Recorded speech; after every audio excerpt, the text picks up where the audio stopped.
Happy Wednesday, everyone, and welcome to the download from 24 IT Services.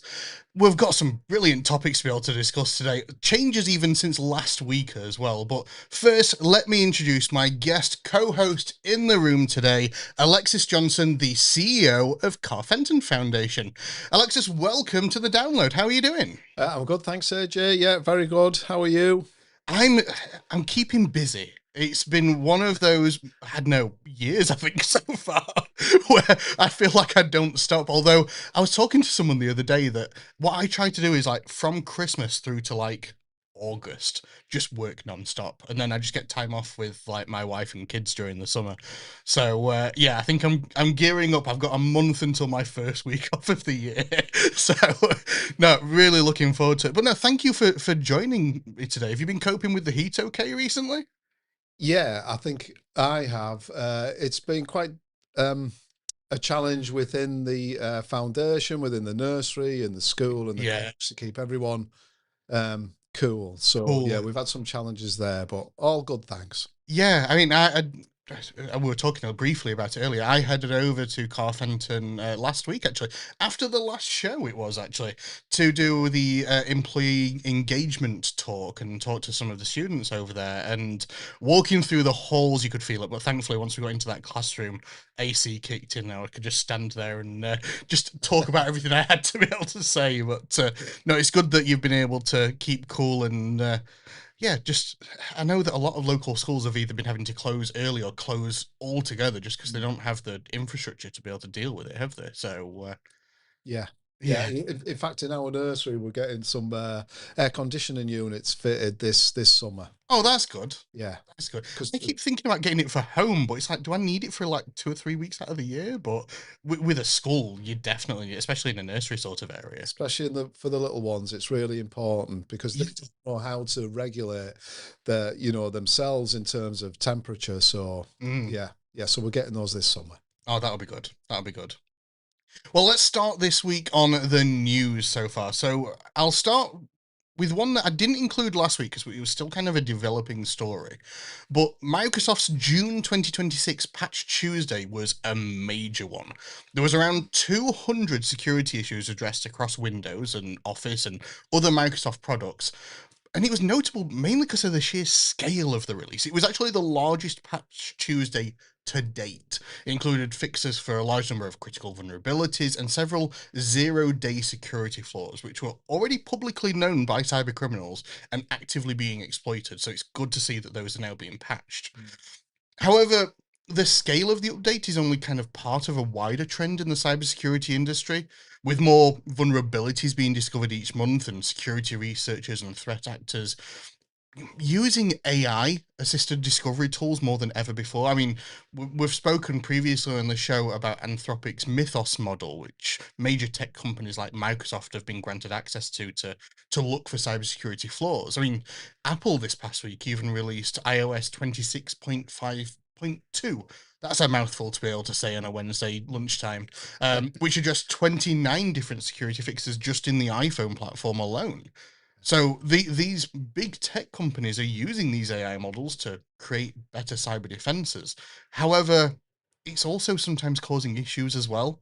So for Windows 11 users, the June update also brought with it a number of serious reported issues, actually.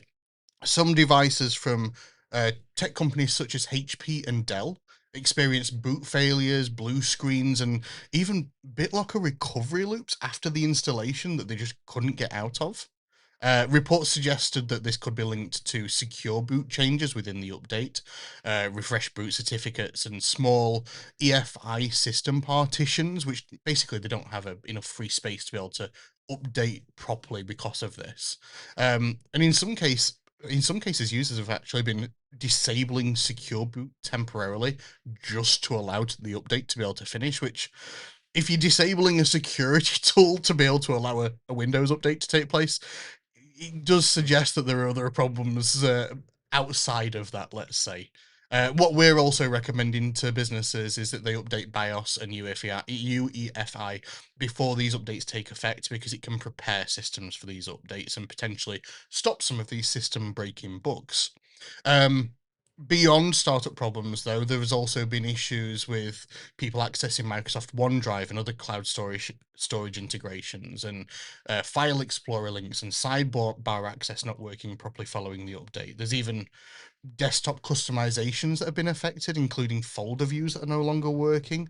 And I've even seen reports that people trying to delete things from their recycle bin, rather than seeing like friendly names of files that you would create as a file name, they're seeing system reference file names that are just like codes. So people don't know exactly what they're deleting when they're deleting these.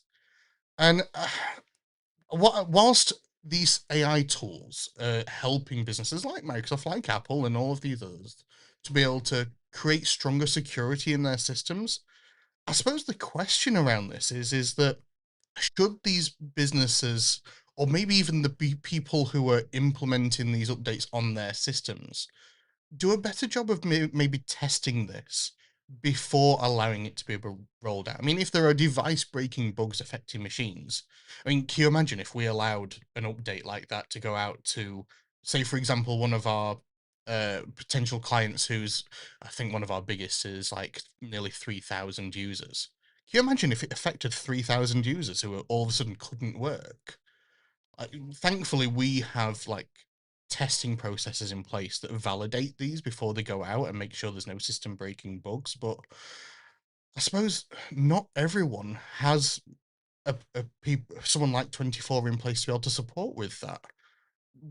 What do you think, Alexis, around this? Do you think that smaller businesses, especially, or businesses without people like ourselves or people with the type of knowledge or understanding of this? Yeah, I think it is a real issue for SMEs and smaller businesses, and that's because when these patches come out, sometimes they get pushed out, is my Yeah, understanding, and sometimes you have to verify them. And if you haven't got an IT tech person who can do that for you, then you'll miss out on the patches. And last year, actually, it happened to us in the foundation in that we didn't verify a patch on our cybersecurity, and we got some phishing yeah, at- attacks that got through. We caught them before they could do anything, but that to us was a really good example of why we've had to really focus on this. And the thing that we use an AI cyber defense system now yeah, is the Meister system, yeah. which is from what I understand, AJ, is what MI5 use. Yeah, So it's one of yeah. the layers of their defense, let's say. Yeah, so we're actually using that at the Car Fenton Foundation, and but it's highly effective. Obviously, we don't use the full capacity of No. Meister, but we're using elements of it to prevent breaches. Yeah. And so again, just thinking of it from a SME perspective, it is a huge risk, and people don't know about these releases and these patches. I think that happen, on things like Patch Tuesday. Yeah. And I suppose if they're not able to be validated for every single machine, I mean, if you think about the amount of different machines that are out there from different manufacturers around the world, Yeah, if they're not properly validated on each of these different machines, people aren't going to be aware of if there's going to be something that's going to then impact them. yeah. And yes, thankfully, there's a way around this particular bug that's been caused for users of specifically HP and Dell machines that have been noted as part of this. But Right. if we go back to the tech issues that impacted airports last year, for Mm, example, there were many people that just didn't know what to do. Like it took down major organizations and grounded planes when mm, security updates were pushed out without being properly validated. And like you say, whilst people like yourselves, people like us supporting our clients do have those validation processes in place to be able to protect users and protect businesses, not everyone has that. mm. And people need to be aware of what the potential impacts are of installing something that they haven't properly validated beforehand. Yeah. Um, but yeah, I thought that was an interesting one to raise because it's one that we can speak to our clients about. It's one that Mm, local businesses need to be aware of, and like I say, not everyone has that sort of knowledge in place. Yeah. Moving on to the second news story for this week, staying on the topic of technology. Tech prices are continuing to soar across the industry, and it's no longer just about inflation, unfortunately. We've seen prices increase rapidly over the past year in memory and storage costs, mainly fueled, partially fueled, should I say? Well, no, probably mainly fueled by the AI boom and demand for data center hardware that is requiring these memory and storage chipsets. Those same components are being used in phones, laptops, game consoles, PCs, and the pressure is now reaching everyday consumers. I mean, we were speaking a little bit before the show, like a business level laptop, an entry level one, once costed £500 to £600. Now you're seeing 800, £1,000 at an entry level price for a laptop, just because of these soaring prices across the industry. Someone who phones us up and says, "Oh, I bought a laptop last year. Can you give me one of the same spec?" When we give them a price now, they're saying, "Whoa, what's going on with that?" It's like, well, I'm really sorry. Like, Mm. this is just the way the industry is going, and whilst we're absorbing some of the cost on our side, it's just the price of the hardware now.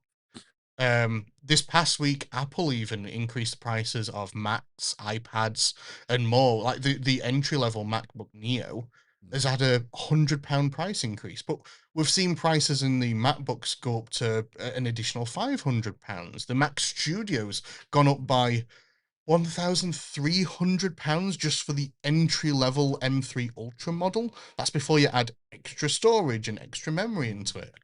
And even on the gaming side of thing, I know it's mainly a business podcast, this, but when we look at things like the Xbox this past week has gone up by 75 to £115, depending on the uh, model that you go for. The Switch 2 is going to be increased in price in September.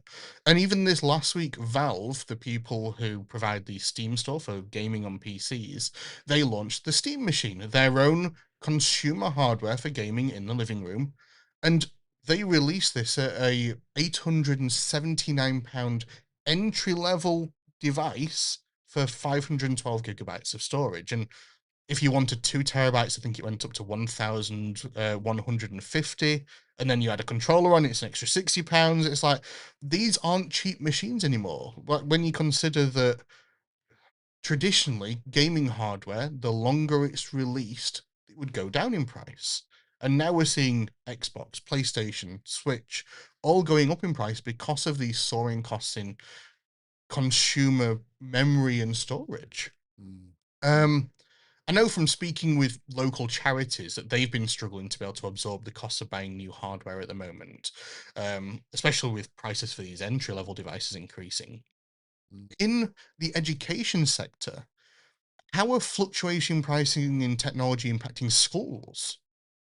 Yeah, so again, it does have an impact on schools' budgets, and so for example, for next academic year, we've done our budget. All the schools and colleges in Doncaster and the country will have been through the same process, and then all of a sudden, you've got additional costs, and Yeah, it's and as educators, we're always updating technology. We're always buying new hardware. We're always using new software because the pace of change in the technology education sector is so fast that there's things that teachers and tutors want to use yeah, with their children and young people. So it is a big issue, and I think again that point about the gaming element is also important, AJ, because again, when I think about parents, I'm a parent. yeah. You start to look at the costs of that, and it's going up, and it's not just going up by 5 or 10%, is it? A No, lot of these are really major increases for parents to bear. yeah. I mean, Um, Valve's Steam Deck went up this past year. It's been out for 3 years, I think, by now, something like that. It went up by 40% in a year. Yeah. I mean, that is really worrying, isn't it? Yeah. So again, if you and again, gaming is for entertainment, but it can also be used for educational Oh, purposes. definitely. So again, when I think about those providers who use gaming as part of their curriculum, and if they wanted to get that new product, then Oh, the again, Steam machine, yeah. yeah, then it's going to be really expensive for them, isn't it? Yeah. Just to buy that hardware. So if you're then having to replicate that because you want to buy maybe 20 of those things, Yeah, it it just just becomes, increases drastically yeah, as oh, yeah. So and I think again, this is an interesting element of the AI boom, the AI development of what's happening is that people are starting to realize what it's costing. yeah, it's having this knock-on impact that's impacting Yeah, everyday consumers, as well as the impact on businesses as well, yeah, and the tools that are being created that people can use. yeah, yeah, yeah. Um, but yeah, like it's not showing any sign of slowing down at the moment either. So whilst we're seeing price rises now, in 6 months and 12 months, could we be seeing them even again? Yeah. And how is that going to impact businesses and consumers? Is it going to make some of this technology out of reach? Mm. I was at the Doncaster Chamber event yesterday, the Your City, Your Say, where we were talking about Gateway One and AI. And Mark Taylor from Automated Analytics, he was talking about creating this foundation to be able to provide computers and provide connectivity for people who potentially can't afford it. And as if this continues to carry on, there will be more and more people that struggle with being able to afford Mm. even an entry into technology. If you say, for example, I was thinking about getting the MacBook Neo for my son for school. He's just moving in secondary school. It's a low price piece of technology that I can manage as a parent, as part of our Apple family plan. But with those prices on that hardware increasing, that's becoming Mm. more challenging for us as parents to be able to invest in that sort of technology as well. Yeah, and and I think digital poverty is a big issue now, and that issue is only going to get bigger. Yeah. So it is a big problem. Um, Tech UK are actually forming a coalition to deliver on what's known as the digital promise in All right. education. So we are part of that founding coalition with Yeah. Tech UK, and a range of other providers. And again, what we're trying to do is to create opportunities for in particular schools and colleges Yeah. to ensure that that digital promise is delivered, and that those who live in areas where digital poverty is a real issue get access to technology. Yeah. So yeah, I think it's a and this issue is just going to get bigger and bigger. Oh, definitely. Definitely. It'll be interesting to see how it does develop over the coming months and years. And if this AI bubble isn't yet ready to pop, what impact that's going to have Mm. on, like I Yeah. say, end users, children, and the like as well. Yes. Staying on the topic of the AI bubble, though, last week I spoke about the fumbled Claude Fable 5 launch, which was restricted by the US government, and Anthropic were forced to pull access to the service globally. I'll come back to that one in a minute because there's been some interesting developments in the last 24 hours, even. Now, OpenAI, the maker of ChatGPT, have said that they're also restricting the release of their new AI model GPT 5.6 to only trusted partners at the request of the US government, who are vetting AI models which they believe could potentially pose significant cybersecurity risks. However, that said, Anthropic, like I say, in the last 24 hours, have said that after weeks of negotiating with the Trump administration, the export controls have now been lifted on Fable 5 and Mythos 5, and that they will begin restoring access globally today. Now, I checked just before the show went live. It's not available currently in the UK.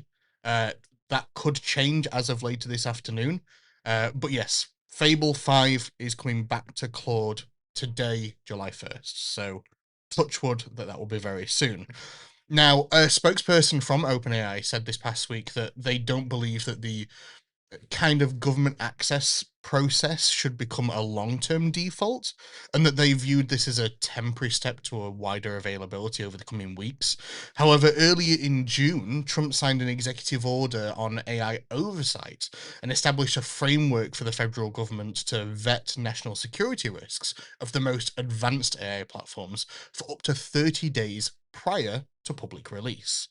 Anthropic has published a long blog post on Tuesday that they talked about the lead up to the announcement of the Fable 5 relaunch, talked about the revised safeguards, new AI industry process that they're working on, and ways to share plans and information with the US government as a detailed pre-release testing phase for upcoming models. But I suppose the question around this is that whilst the public release of cybersecurity models such as, cybersecurity focused models such as Mythos or GPT 5.5 Cyber or 5.6 Cyber even could cause significant harm if used by cyber criminals, do we think that a single government should have control over how models of private entities such as Anthropic and OpenAI are handled? And should they be held hostage to this? Or potentially, should we look at a more wider multinational oversight of the safety and security of these newer AI models? Yeah, and I think for me, it is it's a huge risk, isn't it? What's happening within the AI market, and I get worried about the regulation and how fast AI is moving Yeah, in front of policy. So again, there are bad actors out there who are doing things with AI that I think is really worrying. And then if you listen to people like Elon Musk talk about yeah. that uh, he's he's got to produce 1 billion robots or something else by 2030, and Just so he can get his bonus. and then he'll get another Yeah. $1 trillion. Yeah, uh, uh, nice one for you, Elon. I don't know what he's doing with the money, but Yeah, and so you start to think about well, how how how are we managing the implementation of AI? yeah, And we see things in the foundation where, there's apps and things that children and young people are using yeah. that are worrying. That yeah, because they're just not regulated and No. they do things that aren't really good. So so yeah, I mean, I'm interested in what you think about it, AJ, in terms of that governance piece around and the regulation piece around AI from your perspective. I think from my perspective, you're right. Like at one point, like we were getting new releases maybe once a year, twice a year. But now sometimes it's every few weeks or a couple of months that we're getting these new models with more advanced Right. capabilities. And yes, there is internal testing that these businesses, such as Anthropic and such as OpenAI, do on these models. And yes, they only release the most advanced cybersecurity focused models to verified entities and businesses to be able to use these models to be able to poke at their own systems. But in my mind, I don't feel that it should be the responsibility of a single government to be Mm, able to hold these new models hostage. If anything, yes, the Trump administration have put in this process to be able to vet new models for 30 days, but I think that should be part of a more multinational approach, that more countries should be involved in this vetting mm, process, and that it should be discussed on a global scale, the potential threats that these new models may have and how these models could be used. But you will always get these smaller entities or entities that aren't controlled by maybe a government that is part of a multinational consortium that are creating new models that could potentially be using them for malicious mm, purposes. And what do you think, AJ, as well about those voices in the AI sector who are kind of at the forefront or have been involved in AI development for a long time, who are saying, in 3 years' time there'll be no jobs, or robots will be doing everything. What's your view on that? I think that with the development of AI at the moment, there are lots of jobs that could potentially be at risk.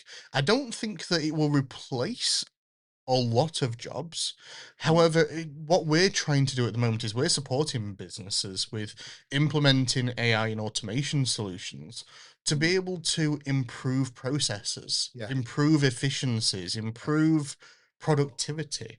You Right. still need people there as well. You still need to be able to validate the results. You need someone knowledgeable there that Mm. understands like how these processes are supposed to work.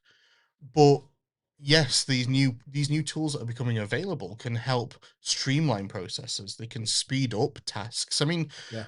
we created a tool for someone, a logistics firm, not long ago, that um, they were receiving orders into an orders inbox, and it was the job of one single person to not only do another role, but monitor that orders inbox and input all of that information into a CRM system and Right. identify when there's potential hazardous materials that they could be transporting and things like that. That Right. was a really time consuming, Yeah. menial task when they also had other responsibilities. We created a tool that could monitor that inbox, find orders, look at things like PDFs or Excel documents or CSV files or even just text in email that comes through and say, Mm. okay, what is the key information about this order? Let's pull that information out. We'll put it into the CRM system. If there's a potentially hazardous material, we'll raise that with this person who has this knowledge of the materials that are being transported so that they can independently verify and take action on these. Right. That Right. isn't replacing that person's Mm. job. What that's doing is it's making their job more efficient, and if anything, it's making these menial tasks, these repetitive tasks that could potentially be quite boring for some people. Like it's allowing them to be able to take more power and become more efficient as a result. Yeah, and you know, it's interesting because in the foundation, you know, we use MS Office, and with that comes Copilot. So we use Copilot for a range of processes now. And actually, when I think about the MS apps Yeah, and how I use MS apps myself, you know, it does save a lot of time. It links everything together, yeah, you know, from Outlook to lists to Sway to whatever apps that you're using. yeah, So it's certainly made us more efficient, and it I would say it's helped us with processes, with strategic development, with planning. You know, but what it won't do, I can't see at the moment. It will supplement what we're doing in terms of teaching and learning, yeah, and I think it will again engage children and young people in learning and prepare them for the world of work and adulthood, yeah. but it won't replace teachers. No. And that you Oh, know, definitely not. yeah, and that's kind of the interesting thing for us because again, I've seen some examples of how companies are developing apps and avatars that are aiming to replace a human teacher. Yeah. You know, and that It so just, it yeah, just can't happen. I don't. no, Like you need that human aspect. I mean, uh, bring it more personal for me. Like my son's on the autism spectrum. Like right, he needs that human connection. He yes, needs that person who understands how he operates, how like his intricacies, like how he best learns. yes, And no AI can replicate that. mm, They yeah, can't replicate that human connection, that understanding of the yeah. human brain and how it works. Absolutely. And so that leads on then to specialists Yeah, within the education sector. So again, you know, I've seen attempts at companies who are trying to develop technologies to maybe replace a speech and language therapist. yeah, So again, I can see how it would supplement and add value to that provision, to that intervention, to that yeah. support. But what it won't replace is a speech and language therapist, and No, that you know that it's a tool, and it's a tool that people can use, but yeah, it's not a tool that will replace the person. yes, yeah, And I think that's what people need to understand more. And yes, some jobs may be at risk long term as AI continues to develop, yeah. but at the moment, at least for the next few years, I see it more as an enabler and Right, a tool to be right. able to allow people to be able to work more productively and efficiently. That's That's the main thing. that's great, AJ. I'll make sure that all of our staff watch this podcast. And then they won't feel Oh, I feel so worried. There are some sectors that I just don't think AI could replace at all. Yeah. Like, I look at marketing, for example. There are a lot of small businesses at the moment. You see it all the time on social media, these AI generated posters. The problem is that they all look exactly the same. Yeah. There's no personality to them. There's no Yeah. like brand representation to them. It's just like, here's as much information as possible crammed onto this like square or rectangle sheet. And Yeah. it's just like, no, like part of what's made like our brand awareness successful is our unique approach to branding. We understand the people that we're trying to connect with. Yeah. And whilst yes, you'll be able to have AI avatars of people and things like that, like podcast like this, it can't replicate that human connection between people and the ability to talk about these subjects in a relatable way. Yeah. Yeah.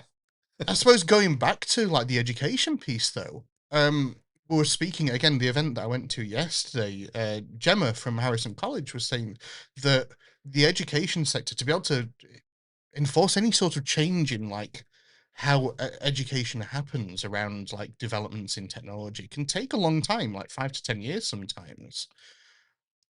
From an education standpoint, how do you see teaching students and young people the responsible and secure uses of AI solutions? Yeah, so we focus on critical thinking. Yeah, So even at primary level, primary age, you're getting children now to think critically yeah, about what's being presented to them and what type of technology that they are engaging with. So rather than just accept it, yeah, and go, oh, okay, here's this piece of kit, or here's what's been presented to me online. yeah, We're having to teach them the skills to question that technology. What is the purpose of a particular app? yeah, Is that image that you're seeing real? Fact checking everything. yeah, So it's really critical thinking around technology, yeah, we have to start at primary level. That's yeah, where it starts now, AJ. It's really yeah. important. And I think the new tools that people are developing, like Google, for example, and OpenAI, they've recently announced or are starting to roll out new tools that are allowing people to be able to Yeah, just right click on an image and see, yeah, is this generated with AI? Does it have these hidden watermarks? Like, yeah, that will be incredibly useful, but also the education around those tools, around. I mean, when I was doing the employee engagement talk this past week, I spoke about how people are now using phone calls and voice replication to be able to impersonate people. yeah, And that's an awareness piece thing. You can't have like your phone at the moment recognize, oh, this is potentially someone pretending to be someone else by using yeah, a voice replication tool. yeah, Like you need the education, you need to have the understanding of yeah, what is this person asking for? Is this a normal type of request? Like someone like myself who hosts videos online and stuff like that, like my voice could probably be easily replicated. I mm, need to be able to teach my children, mm, if you receive a phone call from someone pretending to be me, mm. like we have safe words. We have a word that will request from our children or they can request from us that we change regularly, Right. where if they think, oh, this doesn't sound like my mum or my dad, Mm, like they're asking something weird, they can say, what is the secure word sort of thing. right. Yeah, And that's yeah, just one way that people can do it. mm, That's just one way that people can do it. There are other tools that we're also looking into as they grow a little bit older that mm. we'll be able to use, like things like one-time codes, for example. You know, like you get the text message one-time codes Yeah, through. yeah, We have the ability to be able to create a one-time code that we can sync across all of our phones. right. So we can just say to the kids, "What's your one-time code?" And that's a way of like securely saying that you're speaking with the right person.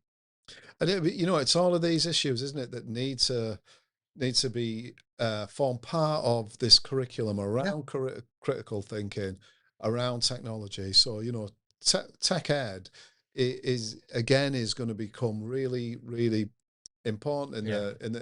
the next few years, and that will inform pedagogy and how schools approach it is going to be key Oh, definitely.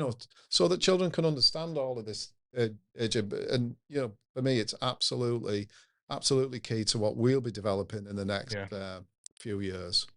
Yeah, and like we say, a lot of these new tools, these new AI tools, that's what they are, the tools at the end of the Yeah. day. And it's about teaching students how they can use these tools to further their their own education, their own Yeah. career as well, Yes. but also understand the responsible use of them as well. Yes. Things like sorry, I'm going slightly off topic, but things like AI glasses Yeah. and smart glasses. Yeah. At one point, it was like meta glasses where there's a camera built into it and you can ask it some questions like a chat GPT or something like that.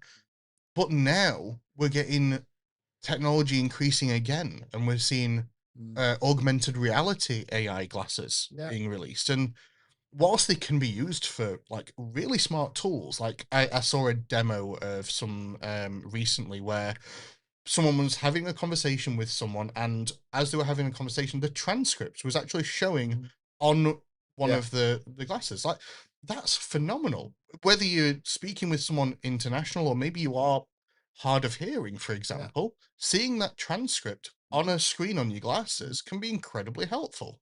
But also, there's the dangers of Yeah. those sorts of tools as well. And the reason why I brought it up is because when I walked into Car Fenton, I was in the reception the other day. I was like, "Oh, there's a note here about the usage of smart glasses," Yeah. and I was like, "I'd not thought about it from an education standpoint because there are potential like really bad implications of someone taking smart glasses into an education institution, especially guests as well." Yeah. Yeah, and it's a safeguarding risk, Yeah, and again, people can break GDPR, yeah, we are concerned about it. So again, we put it into our safeguarding policies. We yeah, drop that in now, and then we've communicated with our community and let them know that you either have to tell us, inform us that you've got smart glasses, and that you can't actually use can't them. have them active sort of Yeah, thing. yeah, it's just not, it'd be like recording, wouldn't it? So Yeah, it's the same thing here today, I've agreed to come in and talk to you. yeah, So the same principle applies, AJ, and I think smart glasses in particular, we are concerned about. However, you've pointed out the glasses that you can now give that provide a live transcript. We are aware of that technology at the foundation.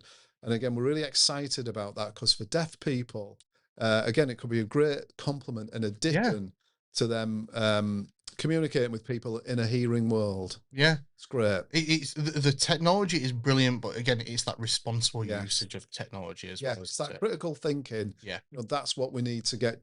That's what we need to do with children. yeah, Get them to think critically about technology. yeah. Going back to the news topics of this week, I'm going to speed through these next two. So, last year I spoke about the cyber attack on Jaguar Land Rover, which was so severe that the US government decided to bail out the business with a 1.5 billion payment, which also had a much wider knock-on effect on the wider British economy and also the Jaguar Land Rover supply chain as well. Yeah. Well, this past week, the New York Times reported that following a lengthy investigation, that it's likely that Russian cybercriminals were behind the attack. However, it's unclear at this time whether this was a state-backed cybercriminal group. But I Mm. thought that was interesting. Let's say following up from the attack from last year. Last week, I also spoke about the planned social media ban for under 16s, which will come into effect early next year. Now, I thought this was interesting to bring up again because, as someone who works in the education sector Mm. and sees the impact of social media on children and young adults, I wanted to kind of get your views on this sort of topic, especially. Let's firstly consider that the ban in its current state restricts access to platforms like YouTube that's not YouTube Kids verified, Mm. and YouTube itself provides a lot of educational content. I know of Mm. teachers that actually use references to YouTube videos as part of their education process. Yeah. Do we think that the social media ban, being as broad as it is to include a platform like YouTube, Mm. could actually be more restrictive for some people? Yeah, I think it is going to be restrictive, and that we are concerned about, for example, about that restriction on YouTube because again, there's a lot of resources and materials on there that you can access that are Yeah, really useful, to underpin learning. yeah, I think if for me, in our experience, the biggest issues with social media happens outside of school. Yeah. Oh, So it's definitely. it's on an evening, but then it comes back into school Yeah. because then it leads and to our college. So I often Social used to, media bullying culture, yes, things like that. all of that, and then people doing ridiculous things on it. I think in terms of what we do in our foundation with it is what I'm actually concerned about, because there's not really a distinction being made yet between big screen and little screen Yeah. access. Now that for me is a crucial difference, because if you're going to ban little screen access, that's fine Yeah. in school. But actually, the big screen access is something that I think needs to be thought through in terms of a ban or a Yeah. policy or a restriction, because that's where we could still utilize YouTube, for example. Yeah, I mean, I understand having a restriction on infinite scrolling. So things like Yeah, TikTok, things like yeah, yeah, Instagram Reels, yeah, things like even YouTube Shorts. Yes, there is somewhat educational content in YouTube Shorts, but like yeah, that infinite scrolling is a major issue. yeah, But banning long form content for yeah, under 16s that especially is focused on education. yeah, I watch a lot of tech YouTube channels, which, and I'm in the tech industry, it's kind of my sort of thing. yeah. But I show some of these to like my son because he's Right, really into technology, right, and he has a very analytical mind. He'll probably want to get into something like coding eventually, right. and you can't guarantee that the the the type of coding knowledge that children might want to start learning would be guaranteed to be taught within education, and having access to YouTube videos that talk a lot about that Mm, will actually be helpful to him, yeah, if anything else. yeah, yeah. And I think again, it comes kind of down to the short form. So what we know about short form from the research is that one of the reasons why it's so addictive is because of the dopamine hit Yeah. that it gives the brain. So it's based in that neurological science and in that study. So I think short form videos we ought to stop using. That's that doom scrolling behavior Oh, definitely. again ought to be addressed.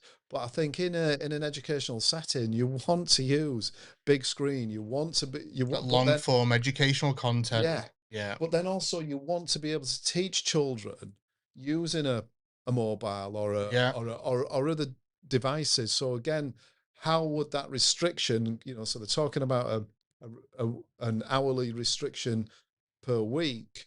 How is that then going to be built into planning? So that's what schools have to think about. Yeah. And I suppose the wider question from this is: do we think that the social media ban will work? I mean, last week I spoke that a similar ban went into effect in Australia Yeah, last year, early this last year. year. Yeah. Yeah.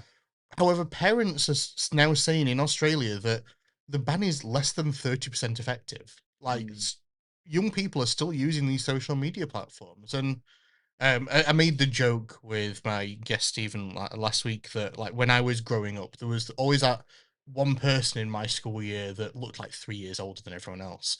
Like if you use AI facial scanning technology to be able to estimate the age of a person, like there are going to be ways around that. Either an adult doing it just so the kids can grant access, or maybe the kid just looks older than they actually are. Like how effective will these new tools yeah. be at stopping people from Mm. just using the platforms? Or using VPN. Yeah, You know, yeah, that's a way around it. I know my friend's son. As soon as the ban was announced, said to him, "Right, Dan, I've looked into VPN, yeah, and can you get this?" yeah.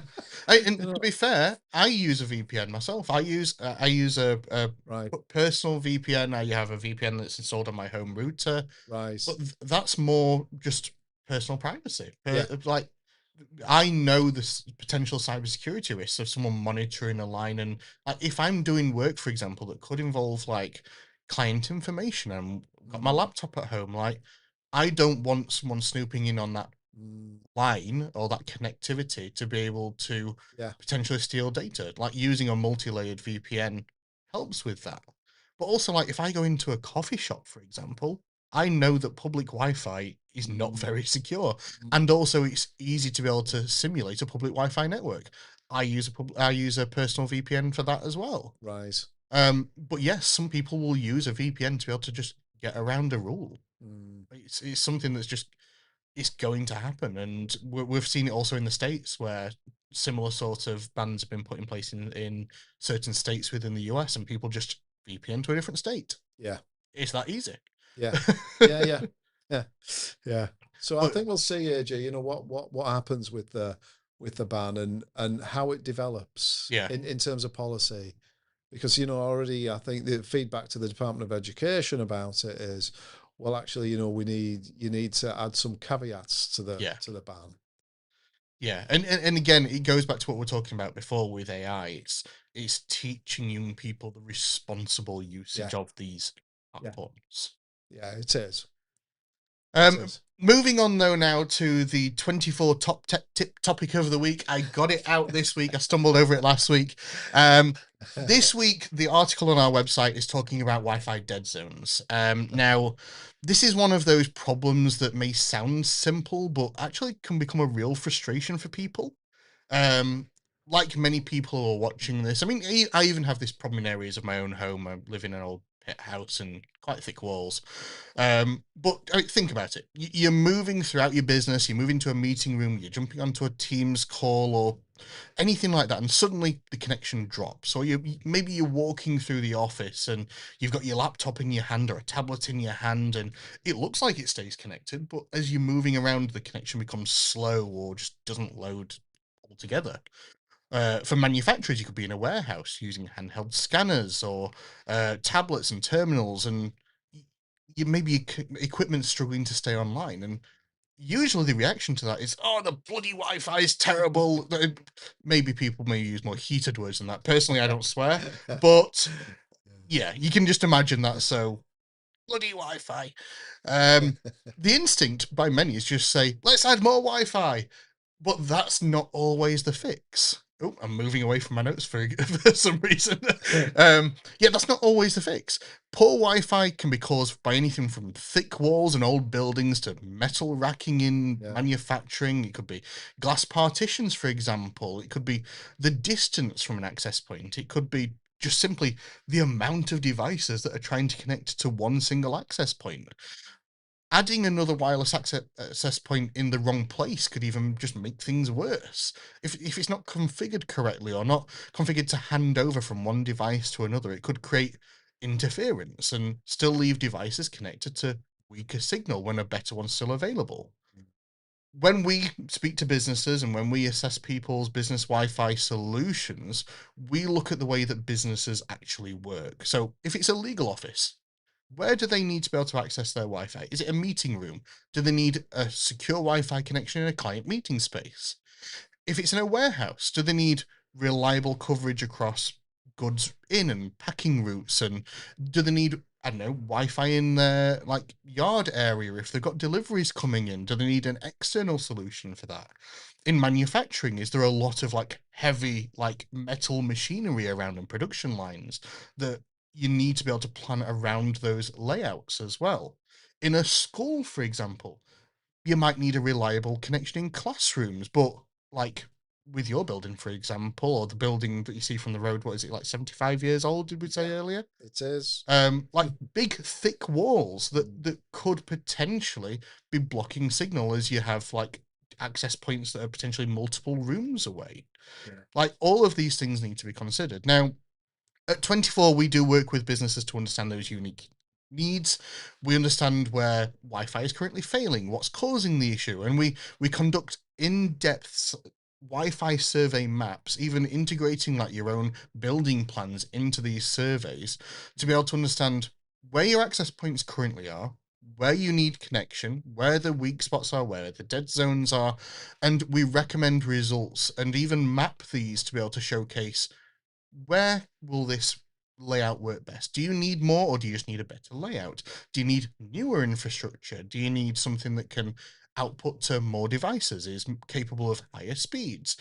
The goal isn't just more Wi-Fi, it's reliable, secure, practical connectivity that enables businesses to work effectively throughout the day.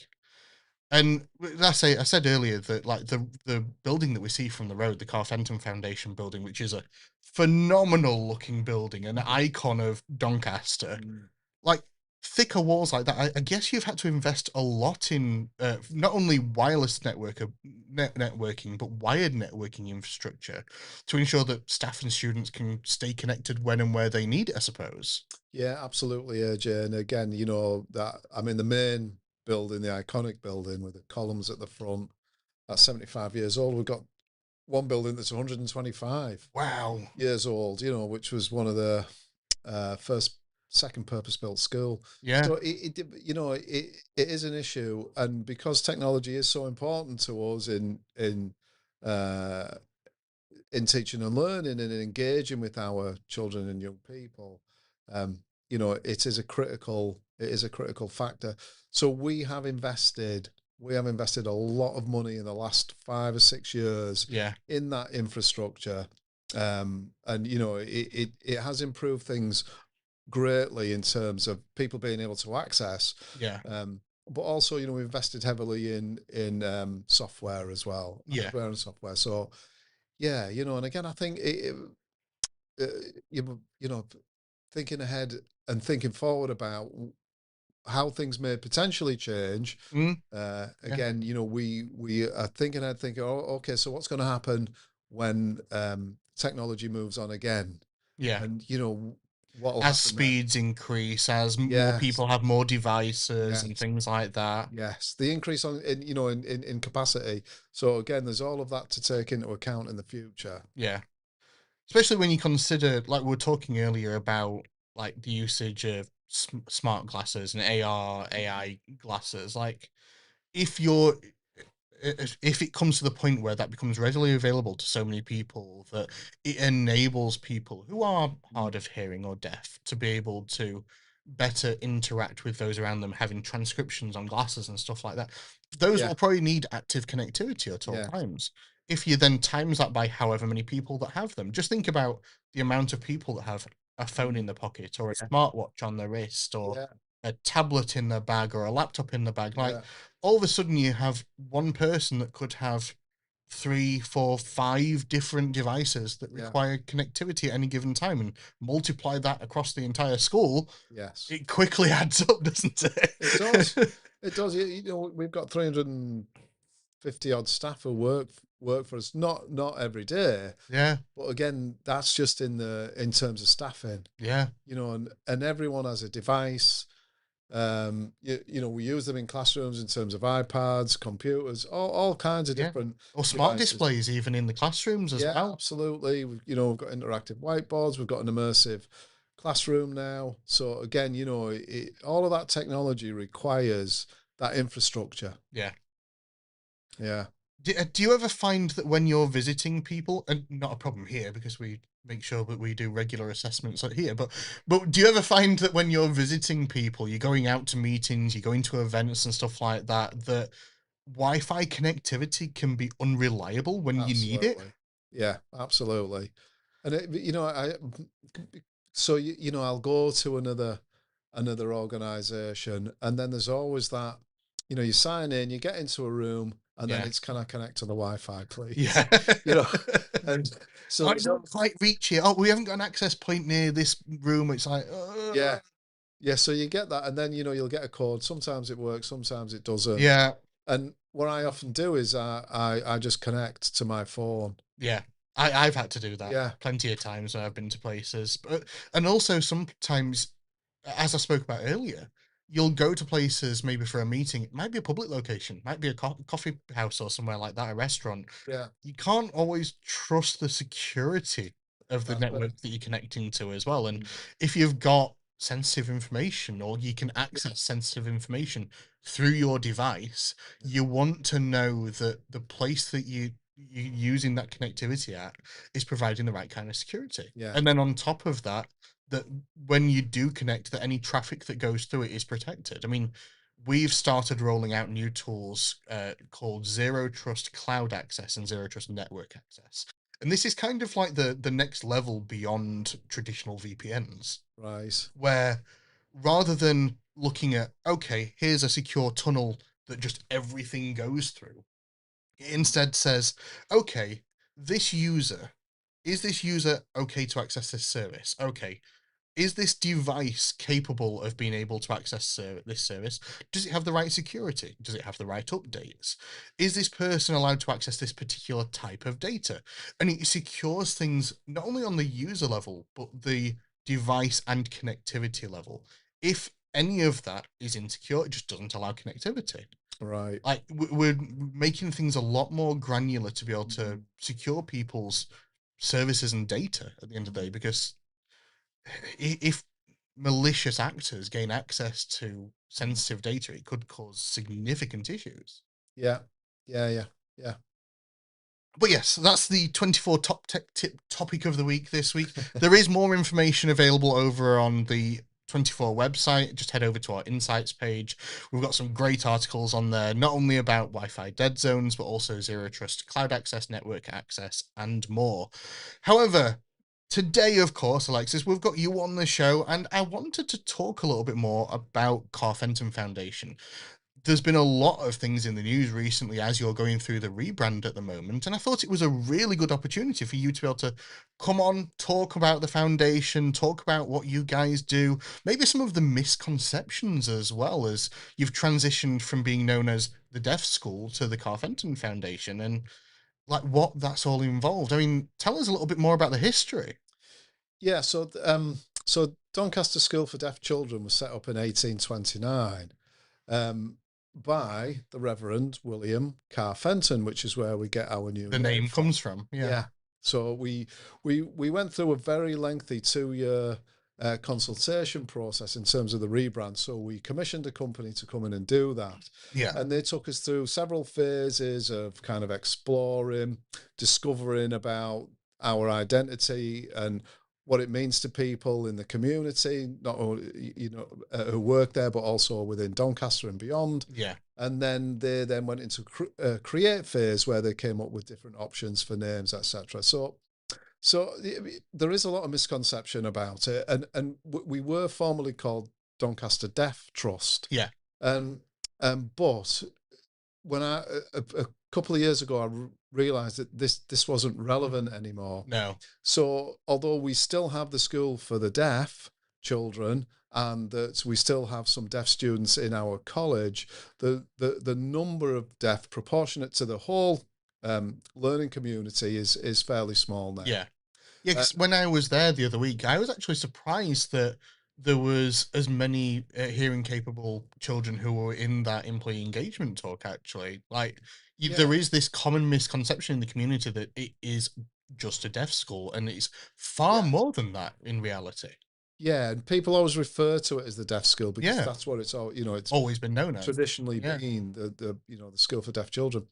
So and of course we were also called a trust, so we are a charity. yeah, And over the last 15, 20 years there's been academization within the education sector, and of course they are called multi-academy trust. yeah, So people were getting confused and thinking we were a multi-academy trust, but we're not. We're actually a registered charity. yeah, And within that charity we've got a very large nursery, we've got a primary and secondary school for children who are deaf, and then we've got a specialist college, yeah, and then also we've got the Aspire to Be employment yeah, service for adults. So it's quite a mixed cohort that we've got. But what we realise as well is that people were confused about our identity. yeah, So we were Doncaster Deaf Trust. We were also the Deaf School. People referred to us as that, and then there was the Deaf College. yeah, And 15 years ago, the college changed its name, and they changed it to Communication Specialist College, which again was not much of a name, and again caused confusion. So yeah, the change, so again we changed to the Car Fenton Foundation because that's our heritage, mm, that's our identity, that's the person who set it up. So again, that is really clear then about what the charity is. And then we changed the college to the Yorkshire Rose College. yes, So again, it's about the place, which is Yorkshire. A, a large proportion of our students in college come from Yorkshire and beyond, but mainly Yorkshire. And then the Rose. So again, there's that image. It's linked to Yorkshire. It's famous for the Really reading up looking at the rows. heritage, not only of the trust itself, but also the location and what it Yes, represents. and how people feel about it. So again, in that consultation with our students, we've got about 170 students in college.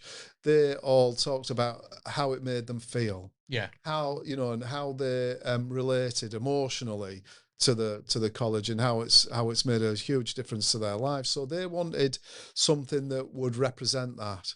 So they like the idea of place, i.e. Yorkshire, yeah, and then they like the idea of the image yeah, of a rose and what that conjures up, what that emotes in people, and again it's linked to Yorkshire. So the rebrand has been it's gone really well.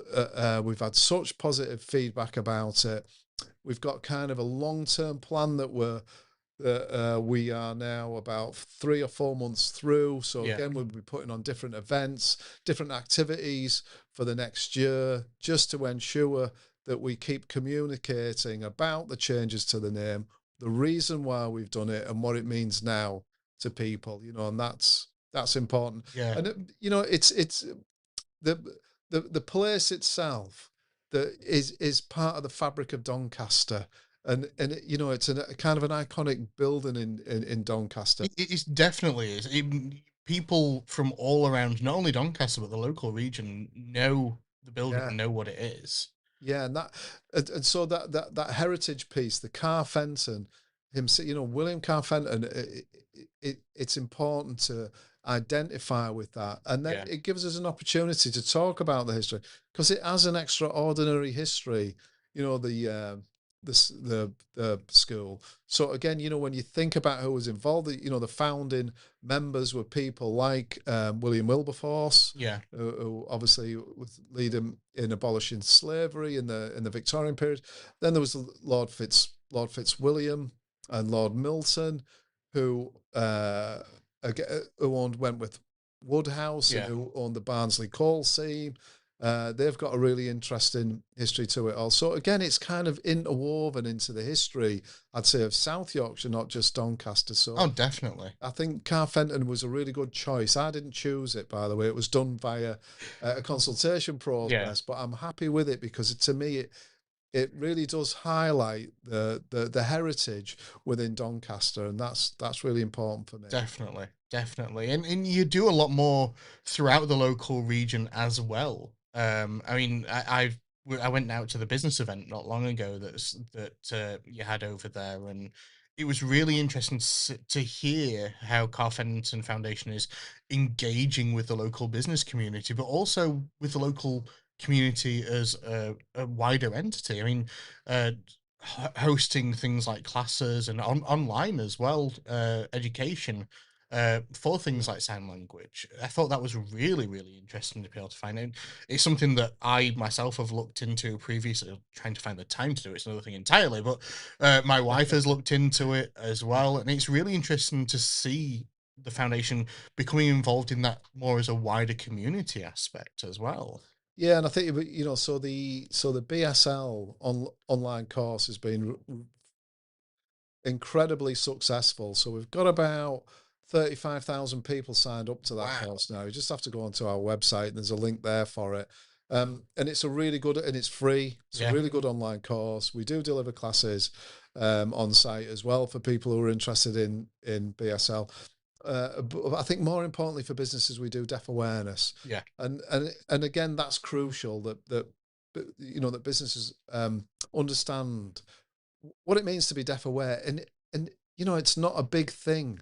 It doesn't take a lot of work or Oh, effort or no. investment to be deaf aware. It's quite a simple process, and Yeah. again, we offer deaf awareness sessions to a range of organizations, and that team are very busy doing that. Yeah. We've also this year implemented a family sign language mentor.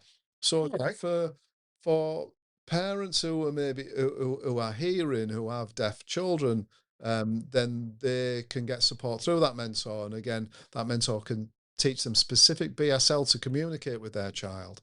So again, that's been a really important development for us this year. Yeah.